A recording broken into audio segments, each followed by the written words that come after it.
Bem-vindos! Hoje a gente mergulha fundo num comentário, versículo por versículo, do capítulo 2 da segunda carta de Pedro.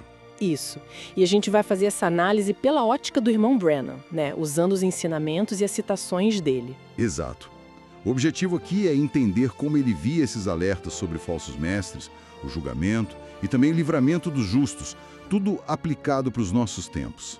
Certo.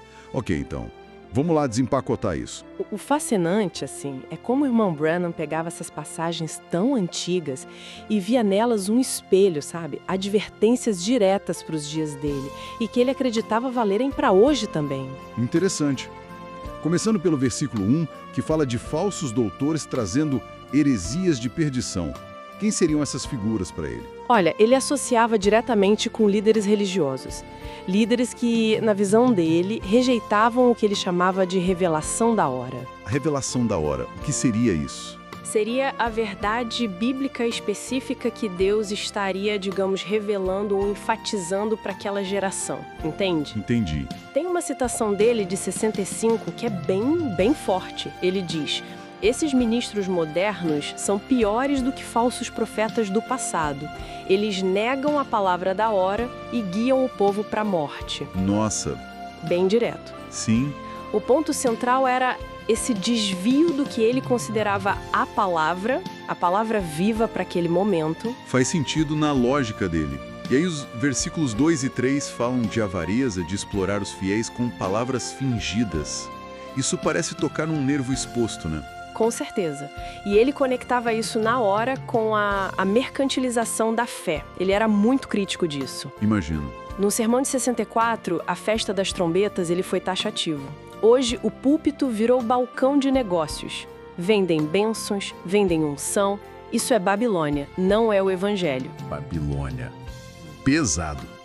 Para ele, essa Babilônia era mais que dinheiro. Era um símbolo de um sistema religioso que trocou a palavra, a revelação, por estrutura, por organização e até por lucro, né? Entendi. E essa crítica toda nos leva aos exemplos que o próprio Pedro usa ali nos versículos 4 a 8. Os anjos caídos, Noé, Ló, Sodoma. Como o irmão Branham usava esses exemplos? Ele usava muito. Eram como tipos proféticos, paralelos claros para o tempo presente. Tipos? Como assim? A ideia era, assim como Deus avisou antes do dilúvio, antes de destruir Sodoma, a mensagem que ele pregava seria tipo um último alerta antes de um juízo final, entende? Um último chamado. Exato. Ele disse em 1960, assim como foi nos dias de Noé e de Ló, assim será hoje. Deus está dando uma última chance, depois disso vem o juízo. Era uma mensagem de urgência mesmo. E a figura de Ló? Ele foi livrado, mas estava ali, misturado em Sodoma. O irmão Branham explorava isso. Muito. E era crucial para a ideia de separação que ele tanto pregava. Ele sempre contrastava Ló com Abraão. Ah, sim. Qual era o contraste? Numa mensagem de 61, ele disse algo como: Ló foi justo, mas ficou misturado. A noiva é como Abraão, separada. Separada do que exatamente? Separada do sistema, né?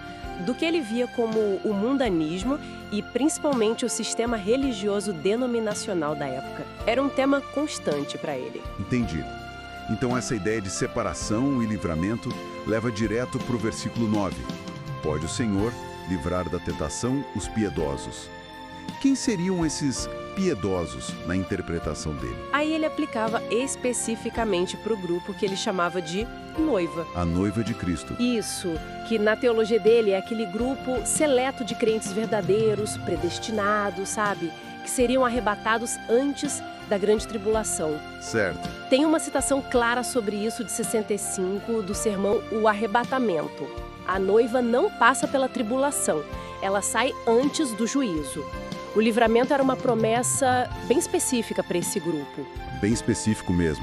Aí os versículos seguintes, do 10 em diante, descrevem esses falsos mestres de forma bem dura, né? Como animais irracionais, seguindo o caminho de Balaão. Exato, e a figura de Balaão era a chave para ele. O profeta do Antigo Testamento. Sim, aquele que amou o prêmio da injustiça, né? Que tinha o dom, mas usou para o lado errado, por dinheiro, por popularidade. O irmão Branham usava Balaão como arquétipo para ministérios comprometidos. Entendi a ligação. Ele falou em 58. Balaão tinha dom profético, mas vendeu seu ministério. E sobre as promessas vazias que Pedro menciona, tipo fontes sem água. Sim, no versículo 17. Isso. Ele contrastava isso com a emoção superficial, o barulho, sem a substância da palavra revelada. Numa pregação de 63, ele disse: eles pulam, gritam, dançam, mas onde está a palavra? A noiva vive da revelação.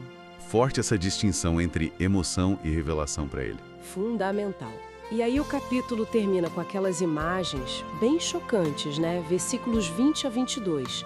O cão voltando ao vômito, a porca lavada voltando para a lama. Imagens fortes mesmo. Como ele interpretava isso? Ele usava essas metáforas para ilustrar o que ele via como a diferença fundamental entre a natureza de quem era do mundo, a semente do mundo, e a natureza de quem era eleito, a semente eleita. Natureza.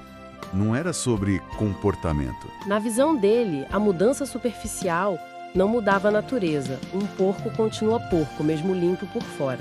Ele disse em 65, um porco pode até tomar banho, mas continua porco. Só a ovelha permanece limpa. A semente de Deus não pode se perder. Então, para ele, a transformação real só acontecia nos eleitos. Exatamente. Levantava essa questão, né? A conversão muda a natureza ou só o comportamento exterior? Para ele, mudava a natureza, mas só nos predestinados. Ok. Então, para a gente amarrar essa análise do capítulo 2 de Pedro pela visão do irmão Branham, a gente tem alertas muito fortes contra o engano na doutrina, contra a exploração financeira na religião.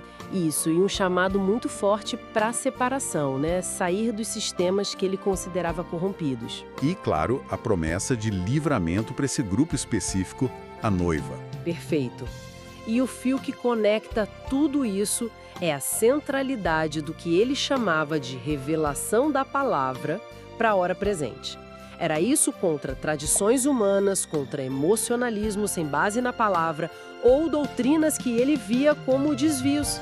Certo. Isso tudo nos deixa com uma questão para pensar, né? Se a gente considera essas interpretações tão focadas em discernir o verdadeiro do falso pela adesão a uma palavra revelada específica para um tempo, como é que as pessoas hoje podem avaliar as fontes de orientação espiritual? É uma boa pergunta. Como buscar algo que seja substância de verdade, além da aparência, da emoção ou mesmo do que já está estabelecido como tradição? Fica aí a reflexão.